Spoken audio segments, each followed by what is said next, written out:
Bhattacharya. Yes, Hemant Kumar Bhattacharya. নমস্কাৰ, মই হেমেন কুমাৰ ভট্টাচাৰ্য। এইখন মহাবিদ্যালয়ৰ স্নাতক পঞ্চম ছেমিষ্টাৰৰ এজন ছাত্ৰ আৰু মই বিষয়বস্তু হৈছে গ্ৰাম্য অঞ্চলত শিক্ষাৰ গুৰুত্ব আৰু উদ্দেশ্যৰণটো হৈছে জ্ঞানৰ জৰিয়তে সম্প্ৰদায়ৰ মনত সবলীকৰণ কৰা।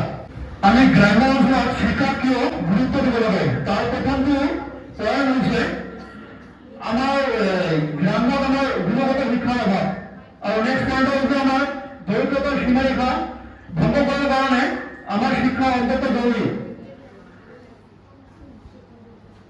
আৰু আমার স্থানীয় উন্নতিকরণের বাবে শিক্ষার গুরুত্ব অত্যন্ত জরুরি। শিক্ষার ধনাত্মক প্রভাবসমূহ শিক্ষার ধনাত্মক প্রভাবসমূহ হচ্ছে অর্থনৈতিক উন্নতি। অর্থনৈতিক উন্নতির জৰিয়তে আমি আয়ৰ মান বৃদ্ধি কৰিব পাৰোঁ। নেক্সট টপিকটো হ'ল আমাৰ স্বাস্থ্য সজাগতা। স্বাস্থ্য সজাগতাৰ ফলত আমি পৰিষ্কাৰ পৰিচ্ছন্ন আৰু সুস্থভাৱে থাকিব পাৰোঁ। আৰু আমাৰ সামাজিক সম্প্ৰদায়বাদ ইয়াৰ বাবে আমি সমানতা মানে আমাৰ ছাত্ৰতকৈ ছাত্ৰীৰ যিটো আমাৰ অধিকাৰটো বঞ্চিত কৰা হৈছে শিক্ষাৰ দ্বাৰা সেইটোক আমি দূৰ কৰিব পাৰোঁ। আৰু আমার স্থানীয় জনসাধারণের যিটো পার্টিসিপেশন আছে আমার শিক্ষা যিটো আমার লোকাল গভর্নমেন্টের মধ্যে উন্নতি হয়।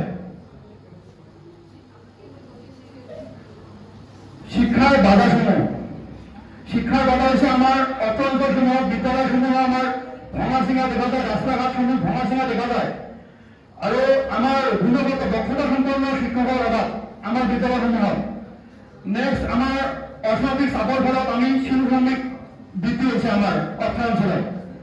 আৰু লিংগ বৈষম্য ছাত্ৰীক যিহেতু আমাৰ শিক্ষাৰ পৰা বঞ্চিত কৰা হৈছে এইটো এটা লিংগ ধৰণৰ বৈষম্য দেখা দিছে আমাৰ অঞ্চলত। আৰু সাংস্কৃতিকবাদ যিটো শিক্ষাৰ পৰা বঞ্চিত কৰাইছে।